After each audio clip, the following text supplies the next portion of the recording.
sa mga ganong sitwasyon na talaga, siguro para sa akin, kayang-kaya naman. Pero hindi ko po kayo pinipilit hindi ko po kayo sinasabihan na sige gawin mo yung gusto mo kasi mahirap na po yun, malayo po ron. Bago po ako mag-umpisa, shoutout po kila Ma'am Emily David Cornel, Sir GM Nalds Mahinay. Ito po pala si Sir GM. Ito po siya yung GM Vlogs. Kaya nagpapa-shoutout po siya ulit. Kaya pwede rin po natin itong suportahan yung niya, yung YouTube channel niya. Nakakatulong rin po sa atin to. Hindi kaya sa inyo sa ngayon sa mga nagsasuffer ng anxiety disorder. Panorin nyo po. Kay Sir Mix Rotario, yung matagal na ito nagpapa-shoutout. Ngayon ko lang ito pala napansin. Sorry po sir. Shoutout po sa inyo. Ma'am Maris Maluping, Col Kid Lim, Ati Cha9 Upor, shoutout po sa inyo. Sir Hector Tamayo, Ma'am Gladys Shapno.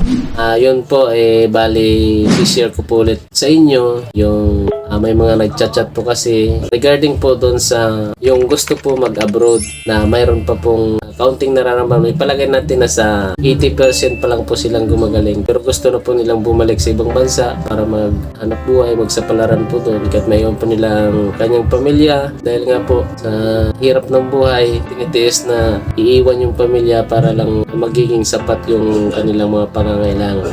Lalong-lalo na mayroong nararamdaman, mayroong sintomas pa. Pero ito po ang ma-advise ko sa inyo. Kung takot po kayo mag-abroad dahil sa inyong mga sintomas niyan. Napakahirap naman talaga, di ba? Mahirap tiisin na mayroon ka pang nararamdaman. Mahirap naman na mapalayo ka pa sa pamilya mo tapos mayroon ka pang iniinda, mayroon ka pang sintomas, mga ganun. At saka mas lalo kang malulungkot pagdating doon. Pero ito lang ang masasabi ko sa inyo. Para sa akin, mahirap naman na i-advise ko kayo na pilitin yung makapunta doon. Hindi po. Ito po, bali, dagdagan ko lang po yung kaalaman ninyo para lang po masunod po ninyo ang inyong gusto. Kung tutusin, para sa akin, mas maganda na nandito na lang muna kayo. Depende po sa inyo yan kung kayo po ay makakaya ninyo, kung kayo po ay kayanin yung kalungkutan sa ibang bansa, tapos may mga nararamdaman. Nasa sa inyo po yun. Kayo pong nakakaalam ng kalagayan nyo. Pero ang ma-advise ko sa inyo, pag sa mga ganong sitwasyon na talaga, siguro, para sa akin, kayang-kaya naman. Pero hindi ko po kayo pinipilit hindi ko po kayo sinasabihan na, sige gawin mo yung gusto mo kasi mahirap na po yun, malayo po ron. Malayo po yun, nasa ibang lugar po kayo. Pero may mga pamamaraan naman tayo dyan na maibsan yung mga nararamdaman nyo dahil nga papalayo kayo sa pamilya. Siguro ito lang ang ma-advise ko sa inyo. Basta kaya nyo po na gawin or papalayo sa pamilya, pwede naman po yun. Kayang-kaya po yan. Mas maganda nga po yun, na-challenge yung sarili nyo at saka yung malalaman mo na kayang-kaya mo na talaga siya labanan, ma-handle hanggang sa mawala. Sana po tuluyan na talaga mawala o kahit na makaalis kayo sa ibang bansa. Talagang napakahirap naman, di ba? Isipin mo dito pa nga lang, sobrang hirap mo na. Pero sa ngayon, nagkakaroon ka pa lang ng 80% na pagaling. Mahirap yun. Mas maigi sana siguro kung umabot na kayo ng mga 95, pataas na po yun. Hanggang sa 100%, mas okay po yan. Pero palagay ko naman, kung para lang sa akin na dahil malakas yung loob ko, kayang-kaya ko yun. Kayang-kaya ko yun gawin na mapalayo ako rito. Umalis ako ng Pilipinas, kayang-kaya ko gawin yun. Para sa akin.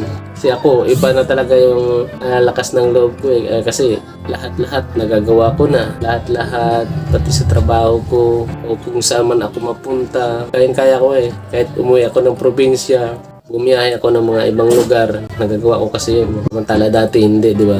Pero nakakayanan ko. Pero sa kalagayan ngayon, kung sino man, kung sa pag-alis mo ng Pilipinas, siguro, masasabi ko lang, gawin mo yung gusto mo, basta kayang-kaya. Basta kaya mo, ikaw naman nakakaramdam yan Ikaw naman nakakalam. Palagay ko, walang imposible, kayang-kaya mo yan.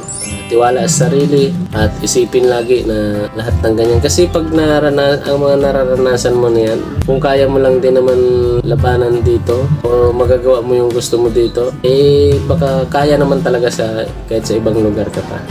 Siguro, ang maitutulong ko din, isasama natin sa pray lagi na kung matuloy ka man, kayo, isasama natin sa pray na sana doon sa ibang bansa tuluyan kayong gumaling. Mas lalo mawala pagdating doon. Basta mag-focus kayo sa trabaho. Mag-focus kayo sa inyong pagaling. Hindi yung yung pakiramdaman mo yung mga sintomas niyan. Wala namang kakwenta-kwenta yan, hindi naman mangyayari yun sa totoo lang. Walang mangyayari sa inyo kahit sa ibang bansa pa kayo. Di ba marami akong member sa GC na nasa ibang bansa. Ang gusto nila, umuwi na raw. Pero hanggang ngayon nandoon pa rin sa ibang bansa, wala naman nangyayari. Di ba? Parang ganun lang to. Ganun mangyayari sa inyo. Kung natatakot kayo umalis, isipin mo na lang yung mga iba nating ka-member sa ibang bansa. Marami akong member sa GC na sa ibang bansa. At saka maraming nag-PM sa akin na doon sila sa... Ang dami, basta sa... Hindi ko naman yung bansa na pinuntahan nila. Pero at least, hanggang ngayon, nandun pa rin sila. Eh kung 2020 ko pa yung nakausap sila, o hanggang ngayon, yung iba nagpapasalamat. Lalo pa si Sir Bots. Basta si Sir Bots, isa rin yun, todo pasalamat sa akin yun. Eh gustong-gusto nga niya, padadalhan niya ako rito kahit nasa ibang bansa siya. Sa Amerika yun siya, Canada yata. Diba?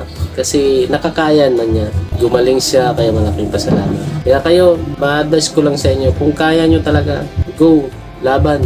At least, kaysa dito, ganun din naman, nararamdaman nyo dito, nararamdaman nyo doon, siguro, kung wala kang pera, eh mas may stress ka, mas lalong lalabas yung mga sintomas na yan. Kaya yun lang po ang aking ma-advise. Basta kaya nyo, gawin po ninyo. Huwag nyo pilitin na baka, kasi unang-una, may iisip mo niyan doon na pagdating ko doon, mas grabe, mas lumala yung... hindi, huwag mo isipin yun. Isipin mo, ako, punta ko doon, maghanap buhay, maging maayos, at sana, gabayan kayo ng Diyos. Lalo pa, gumaling, wala ka nang mararamdaman mga sintomas. Yun lang po, at sana may natutunan po kayo sa mga nag-message sa akin sa abroad, gusto mag-abroad, kaya, maniwala po kayo. Tiwala lang po.